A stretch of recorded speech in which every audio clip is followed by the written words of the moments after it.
প্রিয় দর্শক, আসসালামু আলাইকুম। আমন্ত্রণ জানাচ্ছি নেক্সাস টিভির রোজগার স্বাস্থ্য বিষয়ক আয়োজন। কেমন আছেন দর্শক? আজও আমরা কথা বলবো স্বাস্থ্য ব্যবস্থা নিয়ে। স্বাস্থ্য ব্যবস্থার অসুস্থতা আজকে আমাদের আলোচনার বিষয়টি নির্ধারিত হয়েছে কেমন স্বাস্থ্য ব্যবস্থা চাই। এই বিষয় নিয়ে ইতিপূর্বেও আপনাদের সামনে আমরা আলোচনা করেছি, আজও তার ব্যতিক্রম নয়। আলোচনা করবার জন্য আজ আমাদের সাথে উপস্থিত রয়েছেন দুজন বিশেষজ্ঞ ব্যক্তি। প্রথমেই পরিচয় করিয়ে দিতে চাই ডক্টর মোস্তফা আজিজ সুমন। তিনি তরুণ প্রজন্মের একজন ক্যান্সার বিশেষজ্ঞ এবং আইকনিক একজন চিকিৎসক। তিনি সহকারী অধ্যাপক হিসেবে কর্মরত রয়েছেন কুর্মিটোলা জেনারেল হসপিটালে। আসসালামু আলাইকুম, আপনাকে স্বাগত। ধন্যবাদ সায়ন। এবং দর্শক, আপনাদের সাথে পরিচয় করিয়ে দিতে চাই মিস ফারাহ দোলন। তিনি প্রভাষক উত্তরা ইউনিভার্সিটি এবং গবেষক medical humanities and trauma studies এবং সম্প্রতি তথ্য ও সম্প্রচার মন্ত্রণালয়ের রিফরমেশনের সার্চ কমিটির তিনি একজন সদস্য। আসসালামু আলাইকুম, আপনাকে স্বাগত। ধন্যবাদ। দর্শক, আলোচনাটি সরাসরি সম্প্রচারিত হচ্ছে আমাদের স্বাস্থ্য ব্যবস্থা নিয়ে। স্বাস্থ্য ব্যবস্থা নিয়ে আপনার যে কোনো সাজেশন, যে কোনো প্রশ্ন, যে কোনো মন্তব্য নিয়ে কিন্তু আপনারা স্ক্রিনে দেখানো নম্বরে ফোন করে আমাদের সাথে যুক্ত হতে পারেন। চলুন দর্শক, আলোচনা শুরু করি। ডক্টর আজিজ, আপনাকে দিয়ে আলোচনা এগোতে চাই। এই স্বাস্থ্য ব্যবস্থার সাথে আপনি যুক্ত আমার ধারণা কমপক্ষে হলো 20 বছর। তো স্বাস্থ্য ব্যবস্থাতে আক্ষেপের জায়গা, আপনি হয়তো চিকিৎসক হিসেবে চেষ্টা করেছেন আপনার জায়গা থেকে, কিন্তু যখন একটি সিস্টেম ডিফেক্টিভ থাকে, ব্যক্তির খুব কিছু করার থাকে না। আপনি আপনার রোগীদের কাছে জনপ্রিয় একজন চিকিৎসক। কোন জায়গাগুলো আরও কিছু বেটার সার্ভিস রোগীদেরকে দেওয়া যেতে পারে? আমাদের স্বাস্থ্য ব্যবস্থায় কোন পরিবর্তনগুলো আপনার কাছে মনে হয় আনা প্রয়োজন এই মুহূর্তে? তুমি ইউ আর ভেরি কারেক্ট যে স্বাস্থ্য সেক্টরটাই এমন একটা সেক্টর, আমি স্বাস্থ্য সেক্টরে বলি হচ্ছে অভিযোগের সেক্টর, অভিযোগ মন্ত্রণালয়। এটা একটা এমন মন্ত্রণালয় যে রুগী একদম প্রান্তিক পর্যায়ের যে পেশেন্ট আর একদম যে আমাদের হায়ারার্কির যে সবচেয়ে সিনিয়র যে স্বাস্থ্যমন্ত্রী, সবাই শুধু অভিযোগ করে। মন্ত্রী অভিযোগ করে সচিবের উপরে, সচিব অভিযোগ করে ডিজির উপরে, ডিজি অভিযোগ করে ডাক্তারদের উপরে, ডাক্তার অভিযোগ করে রুগীর উপরে, আবার একটা ভাইস ভার্সা, রুগী থেকে শুরু হয়। তার কারণটা আসলে কি? কারণটা হচ্ছে এটা কিন্তু দুইটা প্রেক্ষাপট। তুমি যদি রুগীর দিক থেকে দেখো, আমি যদি এই টেবিলে বসি তাহলে আমার দৃষ্টিকোণটা একরকম। ধরো আমি এখন পেশেন্ট ডক্টর হিসাবে যদি কথা বলি, আমার পার্সপেক্টিভটা হচ্ছে আমি আমার একটা প্রিফিক্স টানেলের মধ্যে দিয়ে আমি দেখছি অ্যাজ এ ডক্টর হিসাবে। আবার আমি যখন পেশেন্ট হিসাবে অন্য ডাক্তারের কাছে যাই, তখন কিন্তু আমি আবার দৃষ্টিকোণটা দেখি অন্যভাবে। তো আমি প্রথম আমার ডাক্তার হিসাবে আমার আক্ষেপের কথাগুলো বলি। ধরো যখন তুমি প্রথমেই তোমার হাসপাতালে ঢুকছো, সরকারি হাসপাতালের কথা বলছি, আমি পাবলিক সেক্টরের কথা বলছি, তুমি যেয়ে দেখবা যে সকাল 7টা থেকে বা 6টা থেকে রুগীরা লাইন দিয়ে দাঁড়িয়ে আছে যে কখন টিকিটটা দেবে। এবং টিকিট একটা হিউজ কিউ। ধরো আমার কুর্মিটোলাতে 6000 রুগী প্রতিদিন টিকিট কাটে।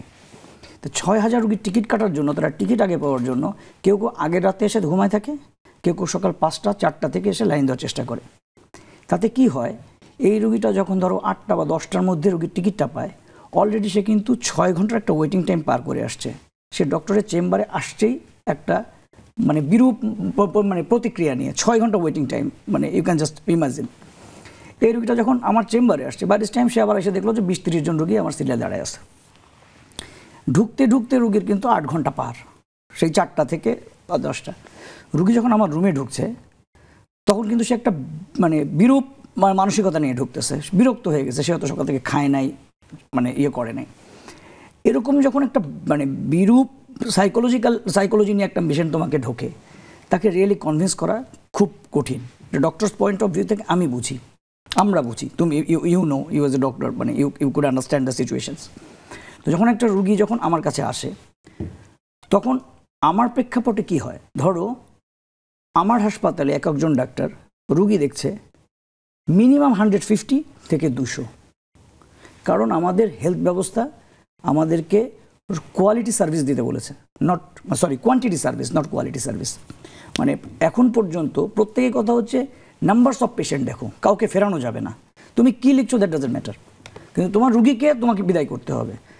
150 রুগী 200 রুগী এই সময়ের মধ্যে 8টা থেকে 2:30 আসলে কি হিউম্যানলি পসিবল না। তাহলে আমরা কি করছি? তো আমরা যা করছি আমরা নিজেরাও জানি, রুগীরাও জানে, এটা একটা শুভঙ্করের ফাঁকি। বাট আমাদের পলিসি মেকাররা এটাতেই হ্যাপি যে ডেইলি আমরা 6000 রুগীকে সার্ভিস দিচ্ছি। অতএব এই যে একটা রেশিও, একটা মানে মানে আমাদের ডক্টরস পেশেন্টের যে একটা রেশিওর একটা বিষয় এবং যে একটা হিউজ লোড আমাদেরকে ডাক্তারকে দিয়ে দিয়েছে। ডাক্তার পেশেন্ট যদি জিজ্ঞেস করো, ডাক্তার এক্সস্টেড কিন্তু 150 রুগী দেখে, আবার সে রুগী যাকে দেখছে সেও কিন্তু স্যাটিসফাইড না। তাহলে অ্যাট দ্য এন্ড আসলে আমরা কি করলাম? দ্যাটস ওয়াই আমাদের এই সেক্টরটা আসলে একটা অভিযোগের জায়গা। এখন আসলে আমি শুধু প্রবলেমটা বললাম, এর আসলে সমাধানের উপায় কি? এটা তো আমরা জানি যে এই বছর ধরে আমরা এই কথাগুলো বলে আসছি। তুমি যদি আমি একটা সিম্পল এক্সাম্পল দিই, এই যে 6000 রুগী বলছি না আমি, মানে এটা শুনতে খুব খারাপ শোনালেও এই 6000 রুগী কিন্তু তোমার হাসপাতালে আসছে 10 টাকা টিকিটের জন্য। এরা কিন্তু 6000-এর মধ্যে তোমার 30% পেশেন্ট হচ্ছে রিকারিং পেশেন্ট, যারা আসলে রিয়েল পেশেন্ট না। তাহলে এই পেশেন্টগুলোকে তুমি যদি তোমার এই পুল থেকে কমায় ফেলতে পারতা, তাহলে 2000 পেশেন্ট তোমার এমনি কমে যেত। কারণ এই পেশেন্টগুলো আসে কেন? আমাদের দেশের গরিব মানুষ, তারা আসে ফ্রি ড্রাগসের জন্য, এবং এই ওষুধ তারা এখান থেকে কিনে তারা পার্শ্ববর্তী ইয়েতে বিক্রি করে। মানে এটা আমরা সবাই কম বেশি জানি, আমরা স্বীকার করি বা না করি। এটা বন্ধ করার দুইটাই উপায়। একটা হচ্ছে তোমার টিকিটের ভ্যালুস বাড়ানো। এটা হয়তো আমাদের যারা মানে পলিটিক্যাল গভর্নমেন্ট, তারা হয়তো এটা নিতে সাহস পাবে না, বাট এই গভর্নমেন্ট পাবে, কারণ তারা মানে দে ক্যান রিফর্ম এনিথিং। তুমি যদি 10 টাকার টিকিট, আজকের বাংলাদেশের প্রেক্ষাপটে 10 টাকা আসলে কোনো ভ্যালু ক্যারি করে না। সেখানে 10 টাকা টিকিটের কারণে একটা রুগী যখন আসতেছে, এবং তুমি জানো যখন গ্রাম থেকে রুগী ডাক্তার আসে, তার সাথে বেড়ানোর জন্য লোকরা আসে, সে যখন আসলো চল ডাক্তার দেখায় নিয়ে আসি, একটা রুগী বিনা কারণে 7টা 8টা টিকিট কিনতেছে, আসলে তার কোনো প্রয়োজন নেই, এবং তার সাথে যারা আসছে তাদের সবাইকে টিকিট কাটাইতেছে। এটা যে একটা মানে অহেতুক একটা লোড আমার হেলথ সিস্টেমের পরে পড়তেছে, এটাকে অস্বীকার করার কোনো উপায় নেই। অথবা আমি মনে করি যে এই যে রিকারিং পেশেন্ট অথবা যারা রিয়েল পেশেন্ট না, মানে তোমার কি বলবো, এটা উইন্ডো টাইপ, মানে উইন্ডো শপিং টাইপ তারা ডাক্তারের কাছে আসছে, এই রোগীগুলোকে যদি আমরা কমিয়ে ফেলতে পারতাম, হ্যাঁ, তাহলে আমরা আমাদের এই এক্সিস্টিং যে ফ্যাসিলিটিস আছে তার উপরেও কিন্তু আমরা কিছু কমাইতে পারতাম। এটা পসিবল কীভাবে? যদি আমরা টিকিটের মূল্যটা একটু বাড়াই দিতাম। আরেকটা উপায় আছে এটাকে কমানোর জন্য, যে গ্রাম দেশে তুমি ধরো আমাদের হেলথ সেক্টরটা তো কয়েক ভাগে, আমি এটা টার্সিয়ারি সেন্টারের কথা বলছি, ঢাকা মেডিকেল কলেজ, কুর্মি টজিং হসপিটাল, যেটা টার্সিয়ারি লেভেল হসপিটাল। একদম যেটা হেলথ কমপ্লেক্স লেভেলে কী হয় তুমি খুব ভালো জানো। হেলথ কমপ্লেক্স লেভেলে রুগীরা আসেই ওষুধ নেওয়ার জন্য, যে আমার এই ওষুধটা লিখে দেন, আমার এই ওষুধটা লিখে দেন। তো ওষুধ কিন্তু একটা বিগ মানে আমাদের হেলথ সেক্টরের একটা বড় সমস্যা, যে ফ্রি ওষুধ, এবং ফ্রি ওষুধের জন্য রুগীরা আসে, ডাক্তাররা না দিতে চাইলে ডাক্তার কিছু ক্ষেত্রে মায়েরও খায়। হ্যাঁ, অতএব এই ফ্রি ওষুধটাকে আমাদেরকে একটা অ্যাকাউন্টেবিলিটির মধ্যে আনতে হবে, যাতে ফ্রি ওষুধের কারণে এই ফ্রি পেশেন্টরা, মানে ফ্রি পেশেন্ট বলবো না আমি, যারা মানে রিয়েল পেশেন্ট না, তারা যাতে তোমার কাছে বারবার মানে রিকারিং পেশেন্ট হিসেবে না আসে। তো this are the two issues. আমি মনে হয় একবারে অনেক কথা বলছি, আই হোপ ডক্টর দরুন আরো কথা বলতে। জি, আপনার কাছ থেকে দুটো পয়েন্ট উঠে এসেছে, যে বিশেষ করে সরকারি প্রতিষ্ঠানগুলোতে একজন চিকিৎসককে সকাল 8টা থেকে বেলা 2:30টার ভিতর 150 থেকে 200 রোগীও দেখতে হচ্ছে। কিছু এই সংখ্যাটি কমানো যায় কিনা সে বিষয়ে আপনার একটি সুনির্দিষ্ট পরামর্শ রয়েছে। মিস দোলন, আপনার কাছ থেকে যে বিষয়টি জানতে চাই, স্বাস্থ্য ব্যবস্থাপনার সাথে আপনার কিছু গবেষণা যুক্ত রয়েছে। আপনার দৃষ্টিতে স্বাস্থ্য ব্যবস্থাপনায় বর্তমান সময়ে দাঁড়িয়ে আমরা নতুন বাংলাদেশের স্বপ্ন দেখছি, পরিবর্তনের কথা বলছি, কোন জায়গাগুলোতে পরিবর্তন আপনার দৃষ্টিতে বেশি প্রয়োজনীয়? ধন্যবাদ আপনাকে। স্বাস্থ্য ব্যবস্থাপনায় কোথায় পরিবর্তন দরকার সেটা নিয়ে কথা বলতে গেলে যে কথাটা ডক্টর বলছিলেন, যে এই যে পেশেন্টরা যে সহজে চলে আসছে, এই জায়গাটা একটু খেয়াল করুন যে পেশেন্টরা সহজে আসলে আসছে কেমন করে। আপনি যদি NHS এর দিকে তাকান, যে ন্যাশনাল হেলথ সার্ভিস বহির্বিশ্বে আছে, হ্যাঁ, তো আপনি যদি সেখানে তাকান, যে প্রথমেই যখন একজন পেশেন্টকে জিপির কাছে যেতে হচ্ছে, সেই জিপি তারপর তাকে পরের ধাপে পাঠাচ্ছে, তারপর প্রয়োজন হলে তিনি টারশিয়ারি লেভেলে যাচ্ছে। এই যে তাকে জিপির কাছ থেকে পরের ধাপে, সেকেন্ড ধাপে যেতে হচ্ছে, তারপর প্রয়োজনে তাকে টারশিয়ারি লেভেলে যেতে হচ্ছে, তার মানে ইভেন তাকে কিন্তু আসলে জিপির কাছে যাওয়াটাও খুব একটা সহজ না। তার মানে এই যে সহজে চাইলেই তিনি আসলে 10 টাকার টিকিট কিনতে পারেন না, এবং যেহেতু তাদের ওখানে স্বাস্থ্য বীমা আছে, তার মানে এই কারণে তাদের পক্ষে আসলে খুব সহজে তারা পৌঁছতে পারেন না। এখন আমাদের কাছে আসলে 10 টাকার টিকিট কেনাটাও খুব সহজ, আবার 1000 বা 1500 টাকা ভিজিট দিয়ে প্রাইভেটে চেম্বার করা মানে দেখানোটাও খুব কঠিন। খুব সহজেও আমরা পাই, আবার জটিলতাও অনেক বেশি। এখন আমার কাছে যেটা মনে হয় যে আমাদের স্বাস্থ্য বীমার দিকে মনোযোগ আমরা একটু দিতে পারি। এবং পাশাপাশি স্বাস্থ্য বিমার আসলে প্রশ্ন চলে আসে যে 18 কোটির মানুষের দেশে স্বাস্থ্য বিমাটা কিন্তু খুব সহজ কথাও না। সেক্ষেত্রে আমরা একটু দেখতে পারি যে আমরা যদি খেয়াল করি যে বিশ্বের যে দেশগুলো যে স্বাস্থ্য ব্যবস্থাপনায় এগিয়ে গেছে, কোন কোন দেশে এগিয়ে গেছে, সবচেয়ে বেশি এগিয়ে গেছে ফ্রান্স এগিয়ে গেছে স্বাস্থ্য বিমার কারণে। ফ্রান্স ব্যবহার করছে হাইব্রিড মোড, তারা সরকারি বিমাও করছে, তারা বেসরকারি বিমাও করছে। এগিয়ে গেছে সুইজারল্যান্ড, তারা বেসরকারি বিমা ব্যবহার করছে। এগিয়ে গেছে নরওয়ে, তারা দুটো বিমা ব্যবহার করছে। তো আসলে দেখুন, আমরা কিছু হলেই পার্শ্ববর্তী ভারতে চলে যাই, সেই দেশেও কিন্তু আসলে তারা কিন্তু এমন না যে স্বাস্থ্য ব্যবস্থার দিক থেকে তারা খুব টপে আছে, কিন্তু না, সেখানেও কিন্তু বিমার ব্যবহার আছে। কিন্তু আমাদের দেশ থেকে যে মানুষগুলো ওখানে যাচ্ছে তারা কিন্তু খুব এক্সপেন্সিভ ট্রিটমেন্টই তারা ওখানে গিয়ে করছে। কিন্তু সেই দেশটা আসলে এত রমরমা কাহিনী আমরা কেন শুনি? কারণ সেই দেশের মানুষরা সেখানে বিমা থাকায় খুব লো বাজেট ট্রিটমেন্ট পাচ্ছে। এখন আমাদের দেশে আমরা স্বাস্থ্য ব্যবস্থায় বিমাটা আনতে পারি। আমাদের দেশে আমরা একটা সেন্ট্রাল, যেটাকে আমরা বলতে পারি যে একটা সেন্ট্রালাইজড যে মানে একটা পলিসি আমরা করতে পারি। ধরুন যাদের এনআইডি আছে বা যাদের 18 বছর বয়স হয়নি, তাদের এখনও তাদের অ্যাটলিস্ট বার্থ সার্টিফিকেট আছে, সেই নাম্বারগুলোকে কালেক্ট করে আমরা তাদের নাম্বারের সাথে কোনো একটা কোডিং ইউজ করে আমরা যদি তাদেরকে একটা পলিসি করে দিতে পারি যে তাদের যেই রিপোর্টগুলো আমরা পাবো, তারা যে ডক্টরের কাছে যাচ্ছেন, সেই সমস্ত কিছুকে একটা লিস্ট ডাউন হয়ে যাচ্ছে।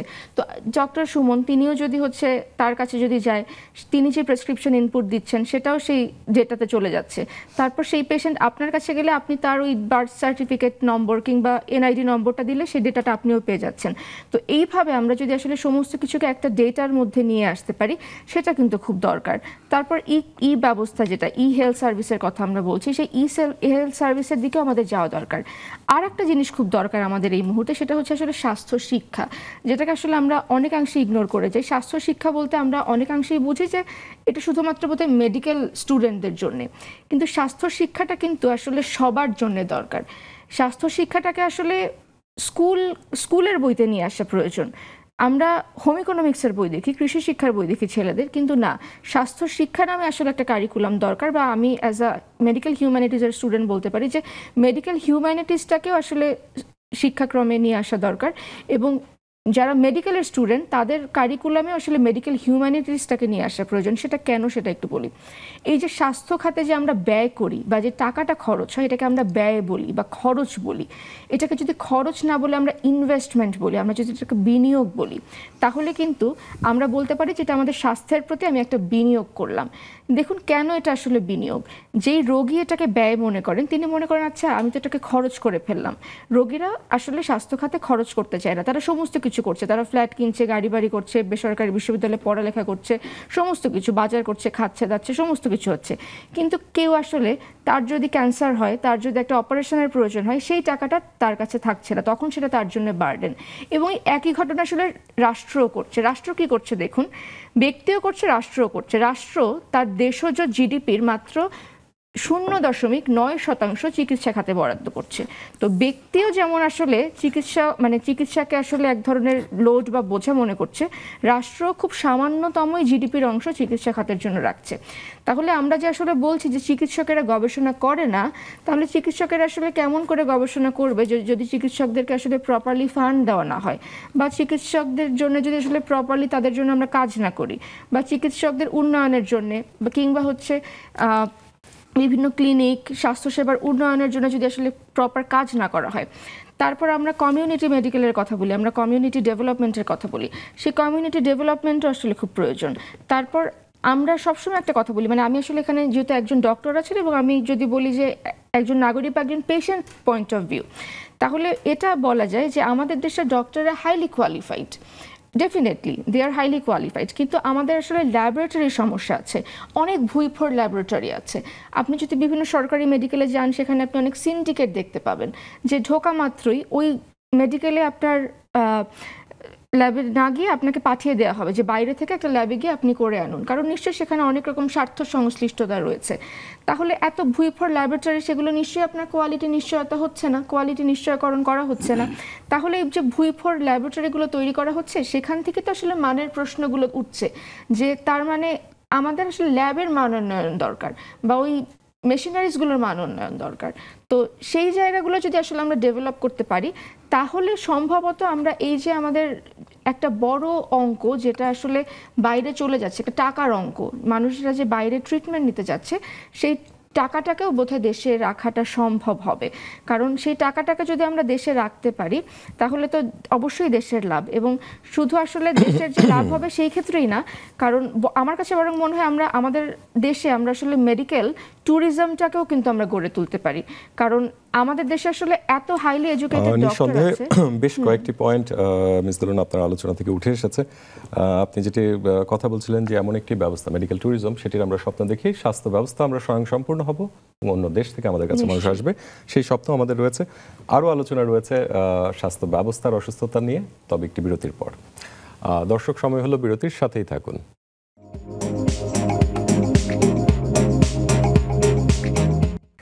দর্শক, বিরতির পর আপনাদের আবারও স্বাগত জানাচ্ছি। কেমন আছেন? আজ কথা বলছি কেমন স্বাস্থ্য ব্যবস্থা চাই। বিশেষ করে এই পরিবর্তিত সময়ে নতুন বাংলাদেশের স্বপ্ন আমরা দেখছি, নতুন স্বাস্থ্য ব্যবস্থারও স্বপ্ন দেখছি। এমন একটি স্বাস্থ্য ব্যবস্থার স্বপ্ন দেখি যেখান থেকে কোনো নাগরিককে চিকিৎসার জন্য বিদেশে যাওয়ার প্রয়োজন নেই, এরকম একটি স্বাস্থ্য ব্যবস্থা আমরা দেখতে চাই। ডক্টর আজিজ, আপনার কাছে আসতে চাই যে আপনি বেশ কিছু পয়েন্ট বলেছিলেন, বিশেষ করে আপনি যে প্রতিষ্ঠানে কর্মরত রয়েছেন সেই প্রতিষ্ঠানের প্রতিবন্ধকতা সেই জায়গা থেকে বলেছিলেন। মিস দোলন বেশ কিছু গ্লোবাল ন্যাশনাল পর্যায়ে কয়েকটি প্রবলেম আলোচনায় উঠিয়ে এনেছেন, সেই জায়গাগুলোতে আপনার কোনো বক্তব্য বা মূল্যায়ন আছে কিনা? দোলন যেটা বলেছে আমি ওর সাথে সম্পূর্ণ একমত। আমরা দোলনের সাথে আমি অ্যাজ এ ডক্টর হিসাবে আমি এটাকে স্বপ্ন দেখি। ট্রেনিং করার সুবিধা মানে সুযোগে আমার আসলে ইটালির বলোনি ইউনিভার্সিটিতে কাজ করার অভিজ্ঞতা হয়েছে। আমি সিঙ্গাপুরের এনইউএইচে কাজ করেছি, ন্যাশনাল ইউনিভার্সিটি হসপিটাল। তো ওইসব প্রতিষ্ঠানে যখন আমি কাজ করতাম আমি মানে ভাবতাম যে আমাদের দেশে কি কখনো এরকম হবে। আমাদের দেশ হবে, আমাদের দেশের জাস্ট একটু রিফরমেশন দরকার। আমি তোমাকে আগেই বলছি যে অভিযোগের মন্ত্রণালয় এটা। অভিযোগটা কেন হয়? একটা লোক যখন অসুস্থ হয়ে আসে, পেশেন্ট পার্সপেক্টিভ, আমি বলেছি দুইটা পার্সপেক্টিভ ডিফারেন্ট। পেশেন্ট যখন আসে তার সমস্ত খরচ পকেট থেকে করতে হয়, এবং আনফর্চুনেটলি আমাদের কোনো হেলথ বাজেট থাকে না কোনো ফ্যামিলির। একটা ফ্যামিলির হয়তো বছর শেষে বেড়ানোর বাজেট থাকে, কিন্তু কেউ অসুস্থ হলে তার বাজেট থাকে না। এবং তুমি জানো যে বাংলাদেশে আউট অফ পকেট এক্সপেন্ডিচার মানে নিজের পকেট থেকে খরচ করতে হয় প্রায় 65%। এটা হিউজ কস্ট। তখন একটা মানুষ যখন হাসপাতালে আসে তখন যখন সে একটা স্যালাইন কিনতে হয়, তাকে যখন একটা ক্যানুলা কিনতে হয়, সে প্রথমেই শকড হয়। আমি প্রাইভেট সেক্টরের কথা বলছি না, আমি গভর্নমেন্ট সেক্টরের কথা বলছি। প্রাইভেট সেক্টরের খরচ তো মানে আরও আকাশচুম্বী। তো যখন হেলথ বাজেট থাকে না, মানুষের যখন পকেটের টাকা দিয়ে হিসাব করতে হয়, তখন সে একটা অসম্ভব ধাক্কা খায়। এবং আমাদের সংবিধান বলছে যে আমরা নাগরিককে চিকিৎসা সেবা দিব, দিস ইজ মানে হিজ রাইটস। বাট আসলে রাইট হিসাবে সে কী পাচ্ছে? সে কিন্তু কিছুই পাচ্ছে না, তার সব কিছু করতে হচ্ছে নিজের পকেট থেকে। অর্থাৎ আউট অফ পকেট এক্সপেন্ডিচার যতদিন পর্যন্ত তোমার থাকবে ততদিন পর্যন্ত তোমার এই ক্ষোভ যাবে না। এটাকে তুমি কিভাবে কমাবা? দ্যাট ইজ দ্য এনএইচএসের কথা বলছে। এনএইচএস হচ্ছে পৃথিবীর মধ্যে মানে one of the best health care system. NHS কী করে? এনএইচএসে কিন্তু প্রত্যেকটা পেশেন্ট ফ্রি ট্রিটমেন্ট পায়, এবং এটা আসে কোথা থেকে? গভর্নমেন্ট ট্যাক্সেশন থেকে। এখন বাংলাদেশের মতো একটা দেশ, দোলন যেটা বললো যে মাত্র less than 1%, I am not sure, around 2% বোধ হয় জিডিপির কারেন্ট, যেটাই হোক ভেরি পুয়ার। আর সেখানে এনএইচএস ট্রাস্ট তার জিডিপির 12% এক্সপেন্ডিচার করে, খরচ করে। ইউএসএ 17% করে। এবং আনফর্চুনেটলি সার্কের মধ্যে হেলথ বাজেটে বাংলাদেশ হচ্ছে সবচেয়ে কম। তুমি যদি ইন্ডিয়াতে যাও তারা মোর দ্যান 3%, ইভেন নেপাল 5%। তোমার শ্রীলঙ্কা, এই সাউথ এশিয়াতে সবচেয়ে ভালো হেলথ সেক্টর চিন্তা করা হয় শ্রীলঙ্কাকে, কারণ তাদের কিছু মানে পেশেন্ট রিইম্বার্সমেন্ট পলিসি আছে, ট্রিটমেন্ট অলমোস্ট ফ্রি পায় তারা। তো এই সার্কের মধ্যে সবচেয়ে খারাপ হেলথ কেয়ার মানে আমাদের মানে আমরা সবচেয়ে কম খরচ করি স্বাস্থ্যে বাংলাদেশ। অর্থাৎ এই খরচ দিয়ে এই বরাদ্দ দিয়ে তুমি কোনোদিন কোনো সেক্টরকে হ্যাপি করতে পারবে না। দোলন বললো যে রেফারেল সিস্টেম ডেভেলপ করতে হবে। Definitely referral care system develop করতে হবে। আমাদের কিন্তু একটা স্ট্রাকচার দাঁড়ায় গেছে, স্ট্রাকচারটা কিন্তু আমাদের আছে। ধরো যে কমিউনিটি হেলথ ক্লিনিক থেকে উপজেলা হেলথ কমপ্লেক্স, তারপরে ডিস্ট্রিক্ট হেলথ কমপ্লেক্স, তারপরে তোমার টারশিয়ারি সেন্টারগুলো। কিন্তু মুশকিল হচ্ছে এই সেন্টারগুলা সব কিন্তু আমি বলি যে ক্রিপলড, প্রতিবন্ধী সেন্টার করা আছে ঠিকই, কোনো ম্যান পাওয়ারের কোনো ঠিক নাই, এবং ম্যান পাওয়ার ঠিক নাই, কোনো লজিস্টিক্স নাই। তুমি যে দেখবা যে উপজেলা হেলথ কমপ্লেক্সে বসার একটা চেয়ার নাই। আমার ফার্স্ট লাইফ আমার মনে আছে যে আমি যেদিন গেছি অ্যাজ এ গভর্নমেন্ট অফিসার হিসাবে, আমি যে দেখছি আমার টেবিলে 3টা পায়া, একটা চেয়ার নাই। হ্যাঁ, আমাকে দেখে বিব্রত হয়ে যে ফার্মাসিস্টে তার চেয়ারটা এনে দিছে। হ্যাঁ, তো this is the real scenario of our health care system. তো এই সিস্টেমগুলোকে স্ট্রেনথেন করতে হবে। এখন কোশ্চেন হচ্ছে স্ট্রেনথেন করবা কীভাবে, তোমার তো বাজেট নেই। তো বাজেট লাগবে। এখন মুশকিলটা হচ্ছে শুধু বাজেট দিলেই হবে না, আমাদের দরকার হচ্ছে প্রপার মানুষ। Corruption is everywhere. এই হেলথ বাজেটের একটা বড় অংশ কিন্তু করাপশন খেয়ে ফেলে। অতএব তুমি যতই রিফর্ম করো আর যত বিগ বাজেটই দাও না কেন, তুমি সোনার দেশে সোনার মানুষ যদি না আনো তাহলে হবে না। এই করাপশন বন্ধ করতে হবে এবং প্রপার মানুষকে প্রপার জায়গায় স্পেস করতে হবে, প্রপার স্ট্রেন্থিং করতে হবে, প্রপার লজিস্টিক্স দিতে হবে, মানে প্রপার ট্রেনিং দিতে হবে। এখন কথা হচ্ছে তুমি এগুলোকে সব সাজালে, তুমি লজিস্টিক দিলা, ইনফ্রাস্ট্রাকচার দিলা, তোমার ম্যান পাওয়ার কী হবে? আমাদের ম্যান পাওয়ার কি একটা রুগীকে ধরে রাখার মতো ক্যাপাসিটি রাখে? অনেক মানুষ তো স্যাটিসফাইড না আমাদের দেশের চিকিৎসাতে। আই ডু এগ্রি, মানুষ বিদেশে কেন যাচ্ছে? কেউ যেতে চায় না। তো আমাদের মানে আমরা যেটাকে টার্সিয়ারি কেয়ার সেন্টার বলি, টার্সিয়ারি কেয়ার ডেলিভারি, বিশেষজ্ঞ চিকিৎসা, সেই চিকিৎসাতে কোনো জায়গায় আমাদের ঘাটতি আছে। ঘাটতিটা কেন আছে? ঘাটতিটা হচ্ছে, ধরো আমাদের রেগুলেটরি সিস্টেম, এই যে আমাদের ডাক্তাররা প্রতিনিয়ত ডাক্তারদের কাছে সাথে রুগীরা মার খাচ্ছে, রুগীদের কাছে ডাক্তাররা মার খাচ্ছে, আমরা ডাক্তাররা নিরাপত্তাহীনতায় ভুগতেছি। সামটাইমস এই নিরাপত্তাহীনতা আমাদের প্রপার চিকিৎসা দেওয়ার ক্ষেত্রেও বিঘ্ন করতেছে। যে আমি একটা লাইফ কেয়ার সেফ প্রসিডিওরকে আমি যেতে সাহস পাই না, যে রুগীর লোক কীভাবে কী মনে করবে। এটা কেন হচ্ছে? কারণ আমাদের একটা আস্থাহীনতার জায়গা আছে। রুগী ডাক্তারকে বিশ্বাস করে না, ডাক্তার রুগীকে বিশ্বাস করে না। আমি কিন্তু তোমাকে হার্শ রিয়েলিটি বলতেছি। তার কারণ কি? আজ পর্যন্ত যতগুলো নেগলিজেন্সের কমপ্লেন আসছে, এটা কোনো সুরাহা হয় নাই। অ্যাজ এ ডক্টর হিসাবে আমি মনে করি যে এটা সুরাহা হওয়া উচিত। তাহলে হতো কি, রোগীরা একটা বিশ্বাসের জায়গা পেত যে না, সে যদি কোথাও গ্রিফট হয়, সে যদি মনে করে সে বঞ্চিত হয়েছে, তাহলে সে একটা জায়গায় যেতে পারবে। সে যখন জায়গায় যেতে না পারে, তখন সে তার মতো করে ব্যবস্থা করে নেয়। আমাদের বিএমডিসি কি আসলে এটা করার মতো ক্যাপাসিটি রাখে? আমাদের বিএমডিসি যে রেগুলেটরি বডি, এটা কি জিএমসি বা আমেরিকান মেডিকেল কাউন্সিলের সাথে তার মতো তো এত স্ট্রং বডি আছে? তো তোমাকে মেডিকেল রেগুলেটরি বোর্ডকে স্ট্রং করতে হবে, যাতে মানুষরা, যে রুগীরা, সে যদি মনে করে যে সে কোথাও চিকিৎসা থেকে বঞ্চিত হচ্ছে, সেজন্য একটা জায়গায় যেয়ে বিচার চাইতে পারে। যাক, আপনি যে পয়েন্টটি বলছিলেন, বেশ কয়েকটি পয়েন্ট আলোচনা এসেছে। সবার শেষে যে পয়েন্টটি এসেছে, আমাদের মেডিকেল রেগুলেটরি বডি এম্পাওয়ার্ড না। আমাদের স্বাস্থ্য ব্যবস্থাপনায় যদি দেখি যে আমলাদের মাঝামাঝি যে অবস্থান, পলিটিশিয়ানস আমলা, যে ব্যক্তি 5 মাস আগে পাট মন্ত্রণালয়ের সচিব ছিলেন, তিনি হয়তো স্বাস্থ্য মন্ত্রণালয়ের সচিব হয়েছেন, বছর খানেক পর তার রিটায়ারমেন্ট। তিনি তার সাচিবিক যোগ্যতা হয়তো অনেক হয়েছে কাগজে পত্রের, কিন্তু এই পলিসিগুলো তৈরি করবার জন্য আপনি মনে করেন এটি একটি যথার্থ ব্যবস্থাপনা? অ্যাবসলিউটলি না, অ্যাবসলিউটলি না সায়েম। মানে এটা হচ্ছে আমাদের দীর্ঘদিনের একটা, মানে কি বলবো, ক্ষোভ বলা ঠিক না, মানে একটা দীর্ঘশ্বাসের জায়গা। তুমি যেটা বললা যে আজ যিনি পাট, কাল যিনি পশু, পরশুদিন তিনি স্বাস্থ্য। এবং স্বাস্থ্যের মতো একটা ডেলিকেট সাবজেক্ট, তুমি জানো আমি যে সাবজেক্টের প্রফেশনাল, আমি তোমার সাবজেক্টে যে কিন্তু কিছু বুঝবো না।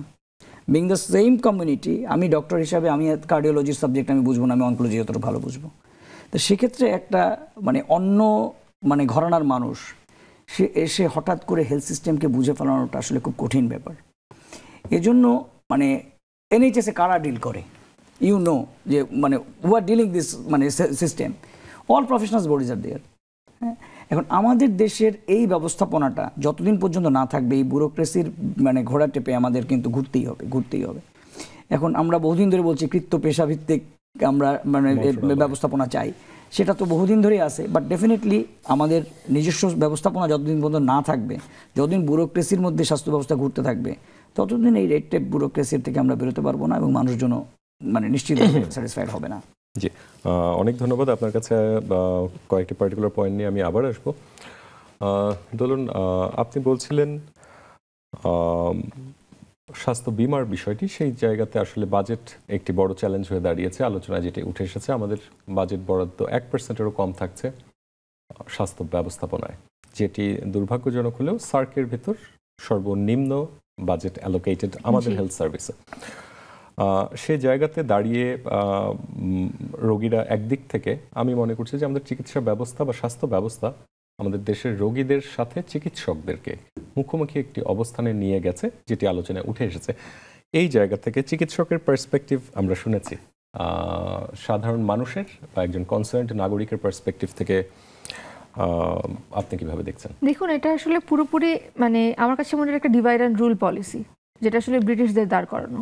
সবসময় একটা মুখোমুখি সিচুয়েশন ভাগ করে একটা সমাজে একটা বিশৃঙ্খলা, এটার বাইরে আমার আর কিছুই মনে হয় না। এটা রাষ্ট্রযন্ত্রের তৈরি, এটা সিস্টেমের তৈরি, সবসময় একটা ঝামেলা তৈরি করে রাখা। দেখুন, ডক্টররাও আসলে রোগীর বিপক্ষ কোনো শক্তি না, রোগীও হচ্ছে আসলে ডক্টরের বিপক্ষ কোনো শক্তি না, তা বরং একজন রোগীর বেঁচে থাকার জন্য ডক্টরের প্রয়োজন। এবং ডক্টর আসলে তার রুটি রোজগারটা কোথায়? নিশ্চয়ই পেশেন্ট, তাই না? ডক্টর আসলে তার পেশায় আসেই পেশেন্টকে সেবা দেবার জন্য, এটাই তার জীবনের লক্ষ্য এবং উদ্দেশ্য। তাহলে কেন ডক্টর আসলে নিরাপদ মনে করেন না নিজেকে রোগীর কাছে? আবার রোগী মনে করেন না যে আসলে ডক্টর তাকে ঠিকভাবে বাঁচাতে পারছেন না? তার জন্য আসলে সিস্টেমটা দায়ী, রাষ্ট্রযন্ত্র দায়ী, রাষ্ট্রকে দায়টা নিতে হবে। এখন রাষ্ট্র কেন এই দায় নেবে এবং রাষ্ট্রকে কেন নিতে হবে? এর কারণটা হচ্ছে রাষ্ট্র এখানে ডক্টরকে সুরক্ষা দিতে পারছে না। এই সোজা সাপটা কথাটা রাষ্ট্রকেই বলতে হবে।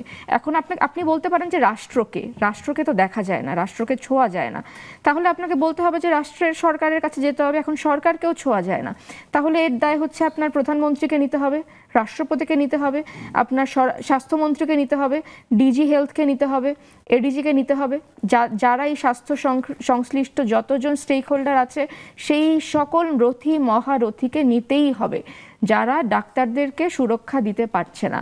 এবং যত দ্রুত সম্ভব ডাক্তারদের জন্যে ডক্টর সুরক্ষা আইন পাশ করাতেই হবে, কারণ বারবার ডক্টর এবং রোগীকে এই দুই পক্ষকে একে অন্যের বিপক্ষ শক্তি হিসেবে দাঁড় করানো যাবে না। এবং আমি আরও পরিষ্কার করে একটু বলবো যে, এবং রোগীরও যদি কখনো মনে হয় যে আমি আসলে ডক্টরের কাছ থেকে ঠিকঠাকভাবে চিকিৎসা পাচ্ছি না, আমার আসলে কিছু বলার আছে, তো সেটারও আসলে উপায় এটা না যে আমি গিয়ে আসলে ডাক্তারের গায়ে হাত তুললাম, সেটা হতে পারে না। তার অভিযোগ আছে, সমস্ত কিছুর আসলে বিচারিক প্রক্রিয়া আছে। মব কখনো আসলে, যেটা এখন হচ্ছে দেশে, এখন মব জাস্টিস চলছে, মব রুল চলছে, এবং ফ্যাসিবাদের বিরুদ্ধে ফ্যাসিবাদী একটা ব্যবস্থাও তো এক ধরনের ফ্যাসিজম, সেটা কখনো হতে পারে না। আপনি বিচার চান, আপনি প্রক্রিয়ার মধ্যে গিয়ে যান, সেখানে যেতে হবে। তো এটাই হচ্ছে কথা। রোগীর যদি কিছু বলার থাকে তিনি বিচারিক প্রক্রিয়ায় যাবেন, তিনি সেখানে যদি ডক্টর যদি কোনো, কারণ এখন দেখুন একটা ডক্টর ভুল করেছে কিনা সেটা কি আসলে আমি রোগী আমি বুঝতে পারবো? আমি তো স্পেশালিস্ট না, তাই না? এখন আবার আমার পেশায় যদি কোনো কিছু ভুল হয় সেটা তো আসলে আপনি বুঝতে পারবেন না, এবং আপনি ভুল করেছেন কিনা সেটাও আমি বুঝতে পারবো না। তো সেই ক্ষেত্রে ডক্টরের যদি কোনো ভুলও করে থাকেন, সেটা আসলে কোনো একটা কাউন্সিল গঠন করে ডক্টরের ভুল প্রয়োজনে নিশ্চিত করা হবে। তো ডক্টরেরও সুরক্ষা আইন দিতে হবে, এবং রোগীর কিছু বলার থাকলে সেটা রোগী আসলে বিচার চাইবেন ওভাবে গিয়ে। তো এই জন্য আসলে এই ব্যবস্থাটা করতে হবে।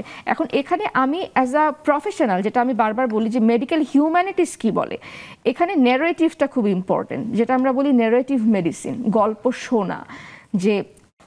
শোনা, যে রোগীরও একটা গল্প থাকে এবং ডক্টরেরও একটা গল্প থাকে, এবং ডক্টরও কিন্তু একজন পেশেন্ট। প্রত্যেকটা মানুষ পৃথিবীতে আমরা পেশেন্ট, তো প্রত্যেকেই আসলে ভুক্তভোগী। এবং আমরা যারা মেডিকেল হিউম্যানিটিজের গবেষক, আমরা আসলে পেশেন্ট শব্দটা আমরা ব্যবহার করি না, আমরা বলি সাফারার, ভুক্তভোগী। এবং আমরা বলি যে এই যে গল্পগুলো, এবং যেটা ডক্টর বলছিলেন যে আসলে 10 টাকা দিয়ে টিকিট কেটে আমরা শুধু প্রেসক্রিপশন লিখে দিচ্ছি, বা খুব দ্রুত, মানে আসলে আমরা ঠিকভাবে টাইমটা পাচ্ছি না একটা পেশেন্টকে দেখার। কিন্তু একটা ডক্টর যদি ঠিকভাবে আসলে পেশেন্টের স্টোরিগুলো শুনতে পারে, ন্যারেটিভ দিতে পারে, ন্যারেটিভগুলোকে স্টাডি করতে পারে, একটা পেশেন্টের ঠিকভাবে হিস্ট্রি নিতে পারে, তাহলে কিন্তু না ওই তাকে আসলে জাজ করা, তাকে বুঝে ওঠা, দেখে ওঠা, তার জীবনের সাথে মিশে যাওয়ার গল্পটাই ভিন্ন হয়। এবং একইভাবে পেশেন্টও যদি আসলে ডক্টরের নেগেটিভটা বুঝতে পারে, আচ্ছা ডক্টর আমাকে কেমন করে দেখছে, ডক্টর আমাকে কেমন করে বুঝছে, ডক্টর আমাকে কতটুকু সময় দিচ্ছে, বা আচ্ছা ডক্টরেরও তো একটা খারাপ দিন যেতে পারে, পেশেন্ট আমি অসুস্থ হই, ডক্টর অসুস্থ হয় না, ডক্টর অসুস্থ হয়, নেগেটিভ বোঝার একমাত্র দায় কিন্তু ডক্টরের না, নেগেটিভ বোঝার দায় আসলে পেশেন্টেরও থাকে। এটা আসলে একটা উভয় পাক্ষিক বোঝাপড়া। যে জায়গাটি আপনি বলছিলেন মেডিকেল হিউম্যানিটিস, সেটি অবশ্যই আমরা আমাদের সকলের কাছে চাওয়ার মতোই একটি বিষয়। বর্তমান বাস্তবতায় দাঁড়িয়ে আসলে এটি লাক্সারি মনে হচ্ছে। কারণ এটা এটা এটা আসলে ডেফিনেটলি লাক্সারি কেন? যে বাস্তবতায় একজন চিকিৎসক হয়তো 8টা থেকে 2টা পর্যন্ত, তিনি বলছিলেন 150 থেকে 200, আমি যদি 100 ধরে নেই দেখতে হয়, তখন এটি আসলে এই জায়গা পর্যন্ত রিচ করা বেশ আমাদের বেগ পেতে হবে। তবে এই জায়গাটি যতক্ষণ পর্যন্ত না আমরা পৌঁছাতে পারবো, ততক্ষণ পর্যন্ত আমাদের সুসম্পর্ক বা র্যাপো বিল্ডিংটা। কিন্তু একটা কথা কি ডক্টর, মানে ধরুন আপনি হয়তো একজন ডক্টরকে আপনি 15 মিনিট সময় দিতে পারছেন না, যেটা আমি আসলে দেশের বাইরে, আমি যেহেতু 2.5 বছরের মতো একটা সময় আমি দেশের বাইরে আমাকে লেখাপড়ার পারপাসে থাকতে হয়েছে, ওখানে একটা স্লটই থাকে যে আপনাকে 15 থেকে 20 মিনিট বা আধা ঘন্টা ওই একজন পেশেন্টের স্লট। তো এখানে হয়তো আপনি 15 মিনিট একজন পেশেন্টকে আপনি দিতে পারছেন না, কিন্তু একজন পেশেন্টকে কি আসলে 5 মিনিট দেওয়াটা কি খুব মানে ডিফিকাল্ট একটা ব্যাপার? সেটি প্রাইভেট অবশ্যই গুরুত্বপূর্ণ এবং এটি তার অধিকার। তবে সরকারি ব্যবস্থাপনাটি আমাদের এমন হয়ে রয়েছে যে সেই জায়গাতে যদি আপনি সময় দিয়ে ঘন্টাও ভাগ করেন, মানে সেটি পর্যন্ত পৌঁছানো সম্ভব না। যদি আমি 8টা থেকে 2টা, আমি তোমাকে হিসেবটা দেই, 8টা থেকে 2:30, ধরো 6.5 ঘন্টা টাইম, তার মধ্যে ডাক্তারের তো 15 মিনিট মানে আধা ঘন্টা টাইম তাকে দিতে হবে, হিউম্যান। তো 6 ঘন্টায় তোমার 360 মিনিট। আমি যেটা বলেছি দ্যাট ইজ রিয়েল ট্রু। আমাদের হাসপাতালে, ঢাকা মেডিকেল কলেজ, বড় বড় হাসপাতালে আউটডোরে কোনো ডক্টর 150 রোগী নিচে কম দেখে আসতে পারে না আউটডোরে। তুমি ধরো 100 করেও যদি তুমি ধরো একদম মিনিমাম, তাও একজন মানুষ পাচ্ছে 3 মিনিট করে টাইম। 3 মিনিটে একটা রুগীর, আমি দোলনের কথার সাথে একমত। মানে আই লাভ হিয়ারিং মানে স্টোরি, পেশেন্টের গল্প শুনতে দরকার হয়, কারণ তুমি একটা মানুষকে শুধু চিকিৎসা করবা, you need to know the everything regarding this patient. কিন্তু 3 মিনিট টাইম তোমার গভর্নমেন্টও তোমাকে এই সুযোগ দিচ্ছে না। তোমার আজকে আমার আউটডোরে যে ডাক্তার, এই ডাক্তারের সংখ্যা তুমি 4 গুণ যদি বাড়িয়ে দিতে, তাহলে তো লোডটা কমে যেত। তাহলেও তো কি, তুমি এই যেটা তোমরা বলতেছো যে সময় দিতে ডাক্তার দেখতে, আমরা সময় দিতে পারতাম, আমরা দিতে চাই, আমরা তো ট্রিটমেন্ট করতে চাই। তবে আমাদের মানসিকতার জায়গাটুকুতেও আমরা যদি শুধুমাত্র সংখ্যার পিছনেই, সংখ্যা দিয়ে সব যুক্তি আমরা আসলে হারিয়ে দিতে পারবো না, তবে এটি একটি বড় যুক্তি। আমাদের জায়গা থেকে যে মানসিক কিছু পরিবর্তন আনা, যে রোগীর কথা শোনা, সেই জায়গাটিতেও হয়তো আমাদের ইমপ্রুভমেন্টের জায়গাতে যেতে হবে। অনেক ধন্যবাদ। আলোচনায় আরও বেশ কিছু জিনিস জানবার রয়েছে, তার আগে যেতে হচ্ছে একটা বিরতিতে। দর্শক, সময় হলো বিরতির, সাথেই থাকুন।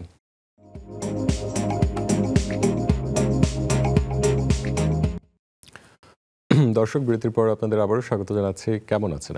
আজ কথা বলছি স্বাস্থ্য ব্যবস্থা নিয়ে। চলুন দর্শক, আলোচনায় ফিরে যাই। আলোচনার শেষাংশে আমরা জানতে চাইব সমাধান কোথায়। স্বাস্থ্য ব্যবস্থা নিয়ে অনেক অভিযোগ, অনেক আক্ষেপ, কিন্তু দিন শেষে এটি আমাদেরই স্বাস্থ্য ব্যবস্থা, আমাদেরকেই ঠিক করে নিতে হবে। আপনি কয়েকটি পয়েন্ট উঠিয়ে এনেছেন যে বরাদ্দকৃত বাজেটের সংখ্যা অত্যন্ত কম। কি করে বাড়াবো এই বাজেট? আপনার কাছে কোনো আইডিয়া আছে?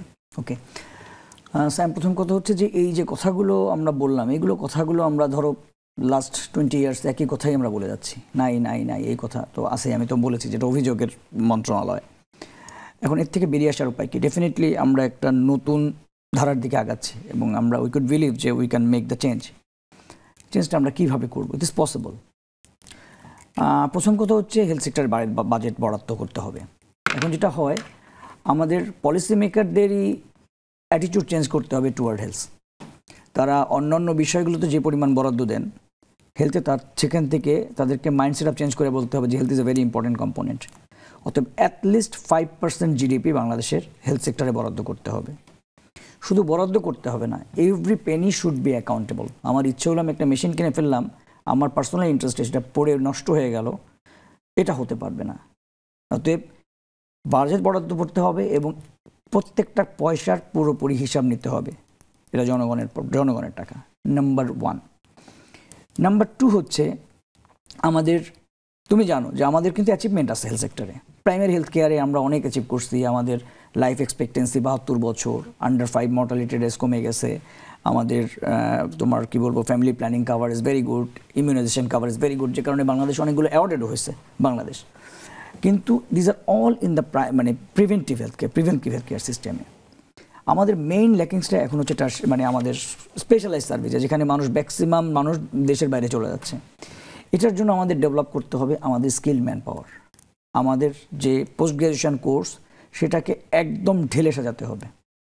আমাদের একাডেমিক কোর্সটা অনেক বেশি কেতাবি, আমাদের স্টুডেন্টরা কিন্তু অনেক বেশি পড়ে, বাট অ্যাপ্লাইড অ্যাপ্লিকেশনের ক্ষেত্রে, ট্রেনিংয়ের ক্ষেত্রে তারা কিন্তু পিছায় আছে। বাংলাদেশের রোবোটিক সার্জারি অনেক পিছায় আছে।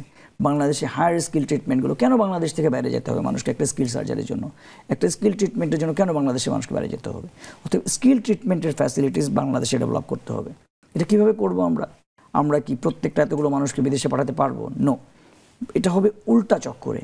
বাইরের থেকে স্কিল ডক্টরকে বাংলাদেশে এনে তাদেরকে দিয়ে ট্রিটমেন্ট করাতে হবে, তাদের আন্ডারে তারা ট্রিটমেন্ট করবে, তারা শিখবে বাইরের থেকে। আমরা কিন্তু এই প্রসিডিউরটা শুরু করেছি, আমাদের একটা ছোট্ট আমাদের অনকোলজি ক্লাব থেকে আমরা এটা শুরু করেছি। বাইরে থেকে ডাক্তার আনি, তারা বাংলাদেশে বসে ট্রেন করায়, তাতে অল্প খরচে 25 জনকে আমরা একসাথে ট্রিট করতে পারি।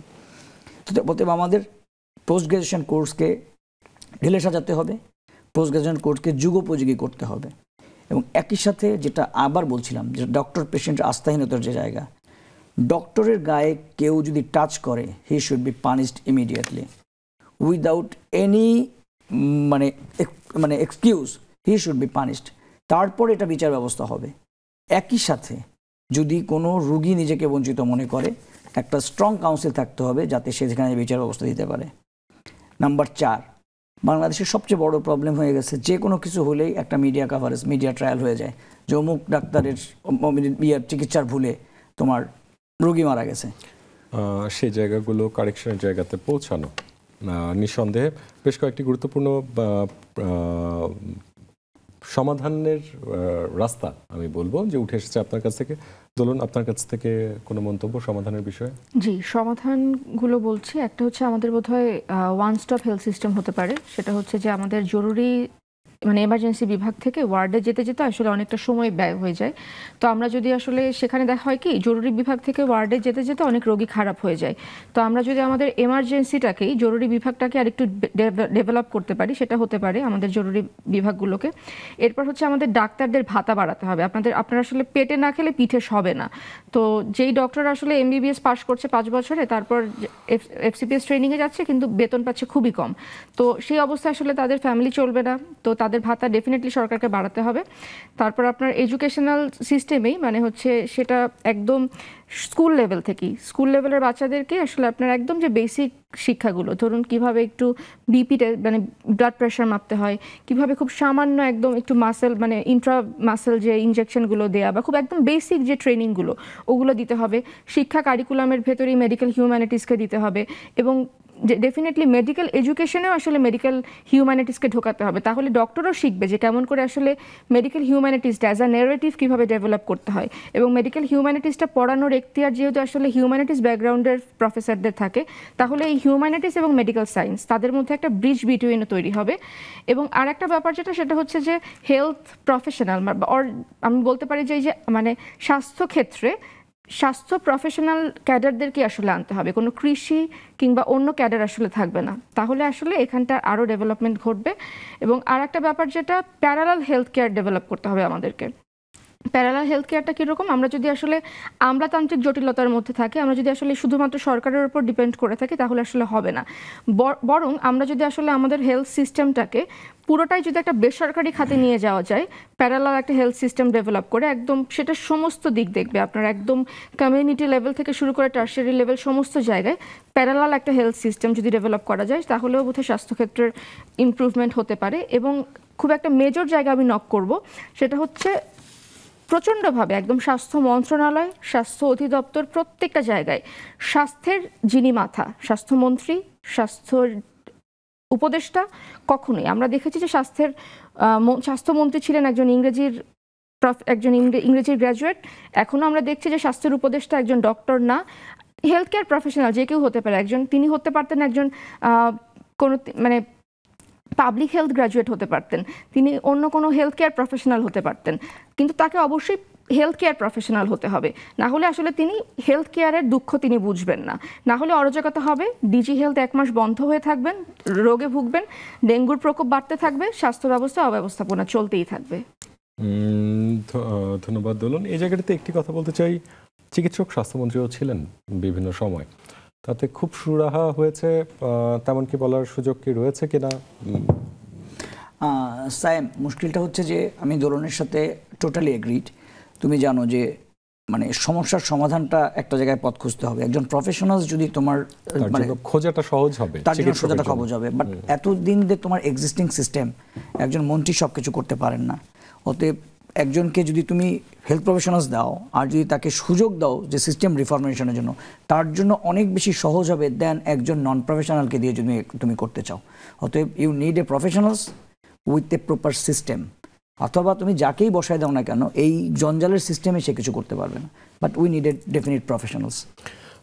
এই সিস্টেম, যে সিস্টেমটি আমাদেরকে, যে স্বাস্থ্য ব্যবস্থা, এই ব্যবস্থা নিয়ে আসলে আমাদের কাজ করতে হবে, প্রতিটি মহল থেকেই কাজ করতে হবে।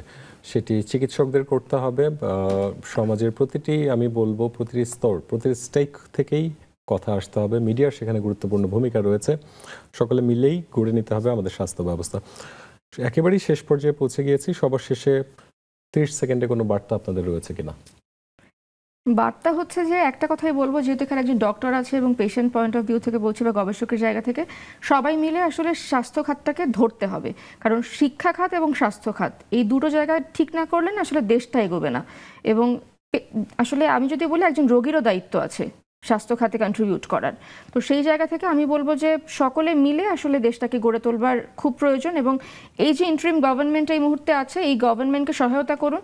এবং এই গভর্নমেন্টের কে আসলে সহায়তা না করলে আসলে কি বলবো, আমরা সবাই মিলে হেরে যাব।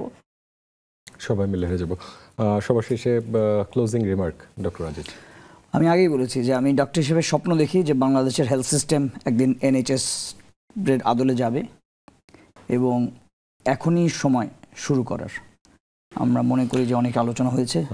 অনেক ধন্যবাদ। আপনাদের আলোচনা থেকে বেশ কিছু স্পেসিফিক পরামর্শ উঠে এসেছে। আপনাদের দুজনের প্রতি কৃতজ্ঞতা এত ব্যস্ততার ভিতরে আমাদের সময় দেওয়ার জন্য।